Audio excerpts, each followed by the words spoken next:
So spoločnosťou Easterme spolupracujeme od roku 2019. Začali sme od úplnej nuly s pár produktami a dnes už môžeme povedať, že sme jeho najväčší odberateľ v rámci Slovenska. Môžeme sa pochváliť tým, že ako jediný obchodník na Slovensku ponúkame v štandardnom sortimente bravčové mäso čisto slovenského pôvodu. Lidlom, keď sme začali spoluprácu, mali sme úplne novú technológiu. Naučili nás baliť kvalitné mäso, ale hlavne naučili nás efektívne robiť. Aby sme boli konkurencieschopní, aby sme ustali európsky trh, tak sme sa museli zabezpečiť najvyšší štandard, ale za najlepšiu cenu.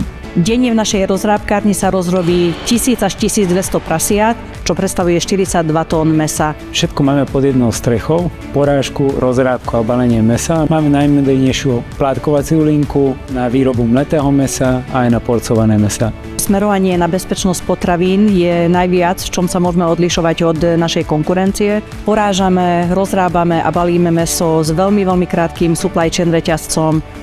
To znamená, že v jeden deň porazíme, na tretí deň už je na tanieri u zákazníka to naše mäso. Všetko bravčové mäso, ktoré ponúkame, je welfare-chov, teda v lepších podmienkach. Predávame to pod brandom Z farmy na stôl. To znamená, že je to naša vyššia rada.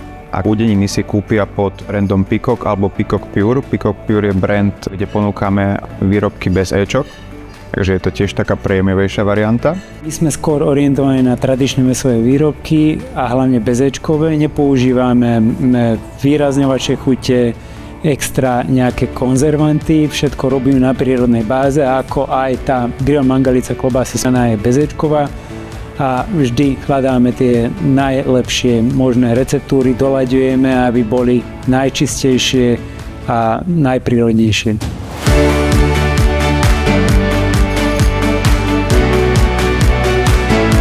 Pre všetkých dodávateľov platia 3 základné pravidlá, a to je predovšetkým spĺňať požiadavky týkajúce sa kvality, ceny a dodávok požadovaného množstva. V prípade, že chcú dodávateľia dodávať ku nám tovar pod privátnou značkou, musia spĺňať napríklad IFS certifikáty alebo ďalšie parametre, na ktoré sú vždycky pred začiatkom spolupráce upozornení. Získajú spoľahlivého partnera, jednotku na slovenskom trhu, jednotku na európskom trhu. Pre mňa je výzvou spolupráca s Lidlom v tom, že musíme denne sa zdokonalovať, orientovať sa na zákazníka, vyvíjať nové výrobky a neustále zabezpečovať tú kvalitu a to, čo ten klient požaduje.